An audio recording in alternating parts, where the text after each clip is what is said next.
अस्सलाम वालेकुम ख़वातीन हज़रात, हाय दिस इज़ मॉन। दिस वीडियो हम लोग बात करने वाले हैं यूकैरियोटिक ट्रांसलेशन के बारे में। So basically as we know कि हमारी मॉलिक्यूलर बायोलॉजी की सीरीज़ चल रही थी, ये ऑलमोस्ट उसकी लास्ट वीडियो है जिसमें हम लोग यूकैरियोटिक ट्रांसलेशन को डिस्कस कर रहे हैं। अच्छा, ये वीडियो की लेंथ को देखकर और इसके फॉर्मेट को देख के आपको एक बात समझ आनी चाहिए कि if you want to really understand the eukaryotic translation, तो उसके लिए एक चीज़ कंपलसरी है, वो ये है कि आपने पहले प्रोकैरियोटिक ट्रांसलेशन को समझना है। बिकॉज बहुत सारे ऑलमोस्ट 90% ऑफ द कंसेप्ट जो कि हम लोग इस टॉपिक के साथ लिंक करते हैं, वो ऑलमोस्ट हम लोग पिछली वीडियो में डिस्कस करके आ चुके हैं। सो अगर आपको ये वीडियो और ये कंटेंट, ये टॉपिक अच्छी तरह से समझना है, तो उसके लिए आपको प्रोकैरियोटिक ट्रांसलेशन को देखना पड़ेगा। बट एज वी नो कि जो आपका ट्रांसलेशन होता है, उसमें हम लोग mRNA को रीड करते हैं, ट्रांसलेट करते हैं, और ये काम राइबोसोम करते हैं, और उसको हम लोग प्रोटीन की फॉर्म में कन्वर्ट करते हैं, अमाइनो एसिड के सीक्वेंस की फॉर्म में, जिसको हम लोगों ने बेसिक मेथड को, जो कि यहाँ पर भी सेम रहने वाला है, उसको हम लोग पीछे देख के आ चुके हैं। So again translation of prokaryote first, then come to this video. तो आइए बगैर किसी देर के डिस्कशन को स्टार्ट करते हैं। अच्छा, कुछ डिफरेंसेस हैं ट्रांसलेशन इन यूकैरियोट्स के बारे में। बिकॉज देखें, जो आपके पास प्रोकैरियोटिक mRNA था, जिसको देखकर आपने प्रोटीन बनाना है, अमाइनो एसिड की चेन्स, वो आपके पास थोड़ा डिफरेंट है बनस्बत यूकैरियोट्स में। बिकॉज आप पता है कि यूकैरियोट्स के अंदर mRNA आफ्टर ट्रांसक्रिप्शन मॉडिफाइड होता है, जिसको आप लोग पोस्ट ट्रांसक्रिप्शन मॉडिफिकेशन कहते हैं, जिसमें आपके पास उसके अंदर, यानी कि उसके अंदर उस mRNA में जितने भी इंट्रॉन्स होते हैं, उसको आप स्प्लाइस आउट करते हैं, आप उसके 5 प्राइम के ऊपर कैपिंग करते हैं, you got 3 prime poly A tail होती है आपके पास, यानी कि मॉडिफाइड होता है। तो आपके पास जो यूकैरियोटिक ट्रांसलेशनरी मशीनरी है, वो भी उस मॉडिफाइड mRNA की कॉम्प्लीमेंट्री होती है। तो दैट्स वाई ये हमारे पास थोड़ा सा डिफरेंट होगा। तो आइए बगैर किसी तरह के डिस्कशन को स्टार्ट करते हैं। एज वी नो कि ट्रांसलेशन में आपके पास 4 मेन स्टेप्स होते हैं, जिसमें से एक तो यूनिवर्सल है, विच इज़ जो आप टीआरएनए चार्जिंग होती है, जिसको हम लोग यानी कि जब आप टीआरएनए के ऊपर एक खास अमाइनो एसिड लोड करते हैं, उसको आप लोग टीआरएनए चार्जिंग कहते हैं, जो कि हम लोग पीछे डिस्कस करके आ चुके हैं। प्रोकैरियोटिक ट्रांसलेशन में वही डिट्टो कॉपी यहाँ पर भी चिपकाना है, ठीक है। अच्छा, apart from tRNA charging we have initiation, elongation and termination. तो आइए बगैर किसी तरह के इनिशिएशन को स्टार्ट करते हैं। And in this case we are going to study the initiation with the help of a picture. So as you can see this picture, इस पिक्चर की मदद से हम लोग इनिशिएशन को देखेंगे। सो फर्स्ट ऑफ ऑल एक बात याद रखिएगा कि आपके पास जो यूकैरियोटिक ट्रांसलेशन की इनिशिएशन होती है, it depends on, it consist on 3 steps, मतलब कि इसके 3 स्टेप्स होते हैं।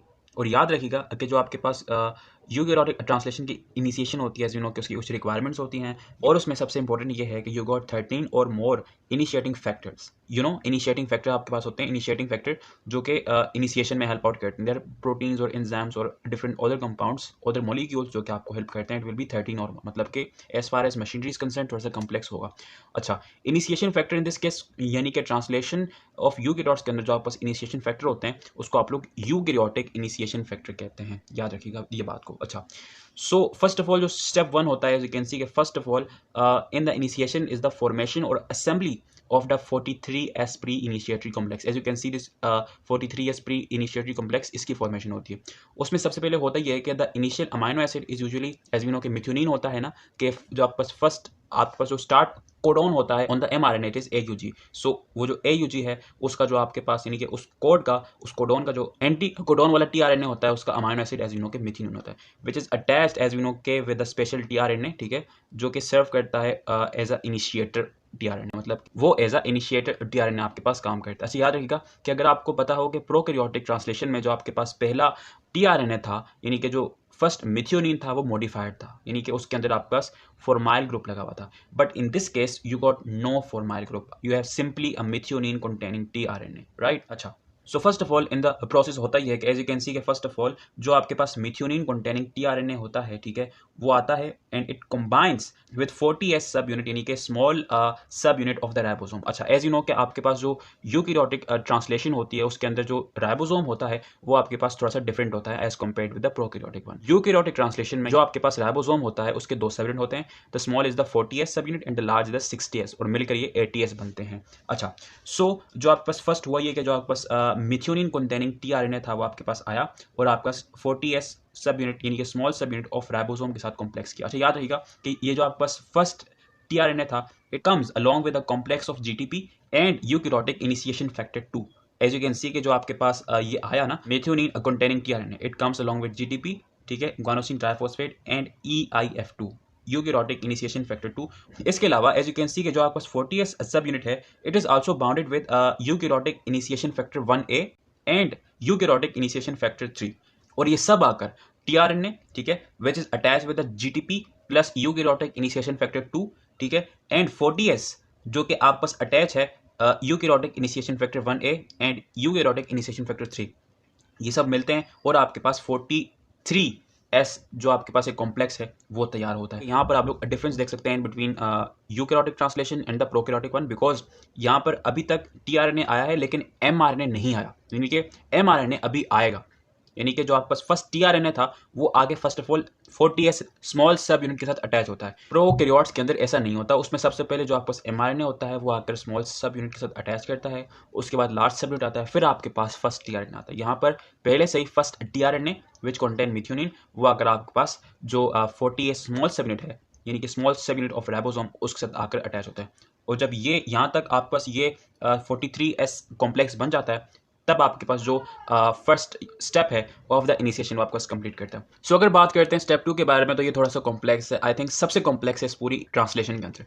इसमें आपके पास जो एमआरएनए है उसको रिक्रूट किया जाता है। याद रखिएगा कि यहाँ पर किसी किस्म का शाइन डेलगार्नो सीक्वेंस नहीं है which is present on the small सब यूनिट, जो कि आपके पास एनालाइज करके डिटेक्ट करता है जो आपके पास इनिशिएशन होती है यानी कि इनिशिएटरी बॉक्स को, और जो आपके पास फर्स्ट स्टार्ट कोडॉन होता है उसको। यहाँ पर याद रहेगा कि शाइन डेलगार्नो सीक्वेंस नहीं होता और वहाँ पर जो आपके पास 5 प्राइम कैपिंग होती है ऑफ एमआरएनए वो ओरिएंट करती है आपके पास 40S यानी कि स्मॉल सब यूनिट को, ताकि वो रीच कर सके कहाँ तक, आपके पास start codon which is AUG।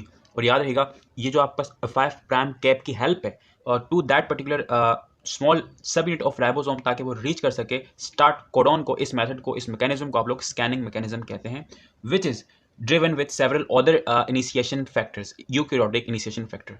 उसके बाद होगा ये कि आपके पास एक प्रोटीन आएगा जिसको आप लोग कहते हैं पोली ए बाइंडिंग प्रोटीन यानी कि PAB1P, ठीक है, PAB1P।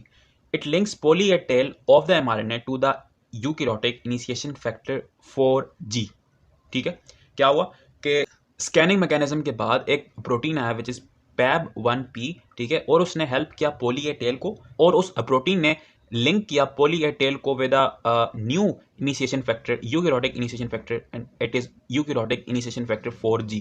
और जब ये हुआ तो आपके पास यूकैरियोटिक इनिशिएशन फैक्टर और 40S कॉम्प्लेक्स बन गया, राइट। और ये जो 40S and initiation factor complex है यूकैरियोटिक इनिशिएशन फैक्टर, ये आपके पास थोड़ा सा अपस्ट्रीम बनता है from that particular start codon. अच्छा, it moves downstream until it encounters the first AUG यानी कि the first start codon। जब इसका encounter नहीं होता तब तक ये डाउनस्ट्रीम मूव करता है, और ये जो मूवमेंट है ये इन राइट कॉन्टेक्स्ट, मतलब कि एक अच्छे कॉन्टेक्स्ट में होती है। अच्छा, now what do you mean by downstream movement in a right context? It means that के the context is determined by few bases surrounded the start codon called Kozak sequence। मतलब कि एक खास किस्म का Kozak sequence होता है, ठीक है, अराउंड दैट AUG और स्टार्ट कोडॉन, जो कि आपके पास 40S सब यूनिट को बाइंड करने में विद एमआरएनए हेल्प आउट करता है। तो ये जो Kozak सीक्वेंस है it helps basically that 40S सब यूनिट ऑफ राइबोसोम, ताकि वो आपके पास जो स्टार्ट कोडॉन है उसको फाइंड आउट कर सके। अच्छा, याद रहिएगा कि ये जो आपके पास Kozak सीक्वेंस है it is characterized by special sequence of nucleotide which is ACCAUGC। क्या? ACCAUGC, ये आपके पास वो Kozak सीक्वेंस है विच हेल्प्स 40S स्मॉल सब यूनिट ताकि वो आइडेंटिफाई कर सके आपके स्टार्ट कोडॉन को। और याद रहिएगा अगर उस स्मॉल सब यूनिट ने AUG फाइंड कर दिया और डाउनस्ट्रीम जाकर एक और स्टार्ट कोडॉन आया, बिकॉज एज यू नो के एक एमआरएनए के ऊपर या इन शॉर्ट एक जीन में जब वो आपके पास ट्रांसक्रिप्ट होती है इनटू एमआरएनए, उस एक सिंगल एमआरएनए में बहुत सारे स्टार्ट और स्टॉप कोडॉन्स होते हैं, मतलब कि एक एमआरएनए बहुत सारे डिफरेंट प्रोटीन्स में रिजल्ट करता है। तो there can be more than one codon यानी कि स्टार्ट कोडॉन ऑन एमआरएनए, ठीक है। और अगर इसी तरह से without the help of Kozak sequences अगर आपके पास जो 40S सब यूनिट है वो आपके पास उस स्टार्ट कोडॉन को फाइंड आउट कर सकता है, लेकिन अगर डाउनस्ट्रीम जाकर आपके पास एक दूसरा स्टार्ट कोडॉन है और उस स्टार्ट कोडॉन के आसपास Kozak सीक्वेंस है जो कि आपके पास 40S सब यूनिट डिटेक्ट कर सकता है, तो वो जो आपके पास 40S सब यूनिट है वो उस प्री अटैच्ड स्टार्ट कोडॉन को लीव करेगा और उस Kozak सीक्वेंसेस वाले स्टार्ट कोडॉन को अटैच करेगा। तो इतनी इंपॉर्टेंस है इस Kozak सीक्वेंस की, ठीक है। और याद रखिएगा कि द एमआरएनए, ठीक है, and 7 eukaryotic initiation factor it constitutes 48S pre initiation complex. What? The mRNA, ठीक है, and the 7 eukaryotic initiation factor it constitutes 48S pre initiation complex. और ये आपके पास कुछ इस तरह से दिखता है कि एज यू कैन सी कि वो सारे के सारे यूकैरियोटिक इनिशिएशन फैक्टर जो कि अटैच्ड हैं हर तरह से जो कि हम लोगों ने ऊपर डिस्कस किया वो सब के सब आपको इस पिक्चर में नजर आ रहे हैं। Then comes the third step. इस स्टेप में आपके पास होता ये है कि जब आपके पास स्मॉल सब यूनिट ने AUG के साथ यानी कि स्टार्ट कोडोन के साथ बाइंड कर लिया तो अब आपके पास आएगा 60S राइबोसोम, यानी कि जो आपके पास लार्ज सब यूनिट है राइबोसोम का वो आएगा और वो आपके पास आकर जब वो स्मॉल सब यूनिट के साथ मिलेगा तो वहां से बनेगा आपके पास ATS initiation complex, remember that. And when it comes in attach तो वहां पर एक GTP यानी कि गोनोसिन ट्राइफॉस्फेट हाइड्रोलाइज होगा इनटू GTP और एनर्जी रिलीज होगी। तो उसके बाद होगा ये कि बाकी जितने भी इनिशिएशन फैक्टर्स हैं वो सब के सब रिलीज हो जाएंगे and the initiation of the eukaryotic translation ये आपके पास यहाँ पर एंड करती है। यहाँ पर जो आपके पास स्टेप 3 है वो भी कंप्लीट होता है।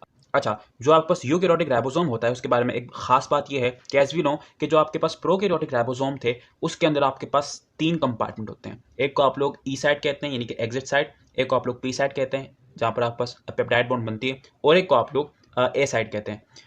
फॉर्चुनेटली और अनफॉर्चुनेटली यहाँ पर आपके पास 3 साइड्स नहीं है, यहाँ पर आपके पास सिर्फ और सिर्फ 2 साइड हैं। ई साइड यानी कि जो ई साइड थी एग्जिट साइड वो आपके पास यहाँ पर नहीं है। As you can see this picture, इस पिक्चर में आप लोग वाज़ेह तौर पर देख सकते हैं कि you don't have what E side, exit side आपके पास नहीं है। सो भाई बात करते हैं इलोंगेशन के बारे में। सो अगर बात करते हैं इलोंगेशन इन यूकैरियोटिक ट्रांसलेशन तो ये बहुत हद तक सिमिलर है विद द प्रोकैरियोटिक ट्रांसलेशन। जो आपके पास इलोंगेशन फैक्टर्स हैं वो चेंज हो जाते हैं, मतलब कि काम उनका बिल्कुल वही रहता है, उनके खाली नाम बदल जाते हैं और बाकी जो जितने भी फंक्शन है वो एग्जैक्टली सिमिलर हैं विद द प्रोकैरियोटिक ट्रांसलेशन। अच्छा, सो एज वी नो कि बहुत हद तक सिमिलर है विद द प्रोकैरियोटिक वन। तो जो आपके पास डिफरेंसेस हैं वो आपके पास ट्रांसलेशन फैक्टर्स में एज वी नो के वो आपके पास होते हैं। अच्छा, यहाँ पर इतनी सिमिलैरिटी है कि जो आपके पास मैकेनिज्म था पेप्टाइड बॉन्ड फॉर्मेशन का यानी कि peptidyl transferase activity which is perform by the large सब यूनिट, वो प्रोकैरियोटिक के केस में आपके पास 50S परफॉर्म करता है और यूकैरियोटिक इलोंगेशन में वो 60S, यानी कि यहाँ पर भी लार्ज सब यूनिट ही आपके पास पेप्टिडाइल ट्रांसफरेज एक्टिविटी जो है वो परफॉर्म करता है